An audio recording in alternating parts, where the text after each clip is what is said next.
this super overcast day, we're going to be talking about why I reached for this camera and why it's, honestly, in my opinion, the greatest of all time. If you don't know who I am JP. I'm a full-time professional photographer, and I've been using this camera pretty much since release, taking over what I think is about 150,000 images on this camera.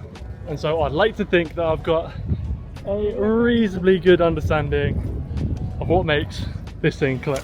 So to kick things off, something that's not exclusive to the V, the X100 series, every time I pick these cameras up, I feel so creatively free. And I think it's due to a couple of different reasons, but the main one, it feels like a toy. It's so light, it's so nimble, that you can literally just wang it around and try things, because you're not trying fully, like you're not like manually focusing, and you're not, you haven't got your big kit. It means that you don't care so much about the image, which means that you then try things that you wouldn't usually try, and all of these things combined result in actually creating images that are unique and interesting and different. And that's then exciting, because then it gets you going, it makes you want to do it even more. And so this camera really does just get you going creatively. One of the major benefits of this camera when shooting on the street, everyone thinks you're a tourist, which is amazing, because it then means that people don't react negatively. They don't really care what you're up to. They're like, whatever, they're a tourist. And why is that a good thing? So people don't really adjust how they're acting, what they're up to. So then it means you're able to get those really authentic moments, because no one sees a big lens and goes, oh, they must be professional, got high. And that is exceptional for us, because then it means that we're getting the authentic moments. People aren't adjusting their behavior for us as photographers. And combining that with the ultra quiet shutter sound, it means that you're able to take photos super close up to people and nobody cares. And that's such a hack, because it allows us to get photos that we couldn't get if we were using other bigger cameras that are much more intrusive. Another huge upside that is only found on the X100 series is the built-in ND filter. When I first got the camera, I was like, whatever, that's just for video. But no, it's exceptional, because it allows us to shoot both sharp, crisp, fast shutter speed stuff, as well as the beautiful slow panning, slow shutter speed stuff. So we're able to tell even more stories. We've got even more techniques at our disposal that we can use to communicate what we want to communicate within our images. And building on the size of this thing, the X100V in particular is so small, so light, and so pocketable. You can literally carry it with you everywhere you go. I can stick it in my bag and not worry about it. I can have it around my neck all day, literally any occasion, whether that's family stuff, whether that's just hanging out with your friends, and you're going out for some sort of adventure and you don't know whether there's going to be any photo opportunities, you can bring this with you. And I have shot, I think it's like 4 weddings on this camera, just as a guest. And they create just the most unbelievable images, because everyone who sees this little thing goes, I'm going to play up to that. But you don't get that when you've got this huge front element that's so intimidating. It makes you stiffen up. But with this, people go, haha, it's a little toy.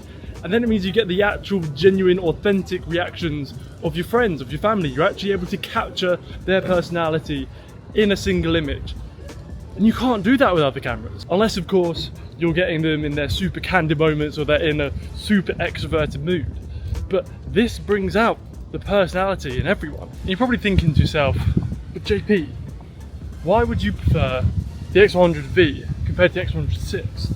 It's got more megapixels, it's got better autofocus, it's got IBIS, it's got all these different things. And I know it's controversial, but I 100% think that for what I do, this camera is better. And so one of the main reasons for that is the autofocus. So everyone knows the autofocus on the V is a little bit shit.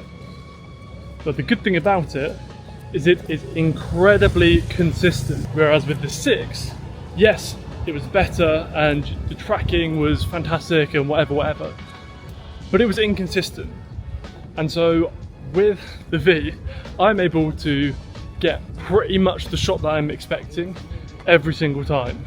Whereas with the 6, it's a lucky dip sometimes. Sometimes you'll be getting the exact photo that you wanted that is pin sharp and fantastic, or completely the wrong things in focus. Whereas with the V, if it's a little bit out of focus, so what? It's predominantly in focus and you've got pretty much the photo that you wanted every single time, which I think is so undervalued. Because if something's a little out of focus, it's not the end of the world. Whereas if something is completely out of focus and the thing that you don't want to be your subject is now pin sharp, and that's exacerbated with your high resolution sensor, that's when issues start cropping up. I even prefer the X100V, so much so that I've lent my friend Paul Harrison my X100VI for over a year now, because for me, this camera is everything that I want from this type of camera, if that makes sense. Something else that's also fantastic with this camera is anyone can pick it up. You can put it into auto mode and anyone can use it, and anyone wants to use it, which I think is fun, because it means that you're not the only one taking photos, and obviously that's what we enjoy doing the most, right?